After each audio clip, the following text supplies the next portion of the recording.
আজ শ্রাবণের শেষ সোমবার। গতকালই ভেবেছিলাম যে আজকে পূজা দেব, কিন্তু বাড়ির লোককে কিছু বলা হয়নি, যার জন্য সে ফল আর ফুলের কোনো আশা করিনি। আমি বাড়িতে দুধ দিতে আসে সেই ছেলেটাকে বলেছিলাম আজকে একটু দুধ দিয়ে যাবি। যাই হোক, ও সকালবেলা দুধ দিয়ে গেছে। ওমা, হঠাৎ দেখি সকালবেলা ফুল, বেলপাতা, ফল সবই হাজির। মনে মনে ভাবলাম যে মনের ইচ্ছাটাই সবচেয়ে বড় জিনিস।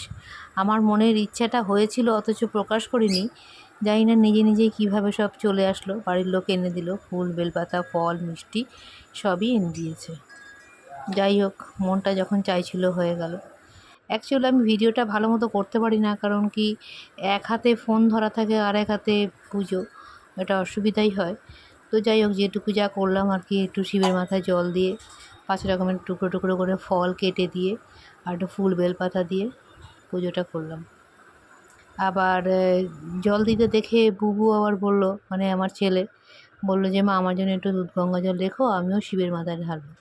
ওর জন্য অল্প একটু রেখে দিয়েছি, ও স্নান করে এসে ঢালবে। প্রথমে সকালবেলা উঠে দেখলাম মামন, আমার বোনের মেয়ে, ও গাছের থেকে একটা দুটো নীলকণ্ঠ ফুল তুলে নিয়ে এসে স্নান করে মাথায় ঢেলে স্নান করে ঠাকুরের মাথায় দিয়ে কাজে গেছে। দেখে খুশিই হলাম যে যাই হোক, একটু হলেও তো ঠাকুরের প্রতি ইয়ে আছে, ভক্তি শ্রদ্ধা আছে। ওর মা খুব একটা পূজা আশ্রা করে ঠরে না, যাই হোক, ও যে পূজা আশ্রায় একটু মন দিয়েছে, এটা দেখে ভালোই লাগলো। তো আমিও ছোট্ট করে দিয়ে নিলাম। সকালবেলা উঠে ঘরের কাজটা, জাস্ট বাসি কাজটা সেরে আগে পুজোটা সেরে নিলাম। ওম নমঃ শিবায়।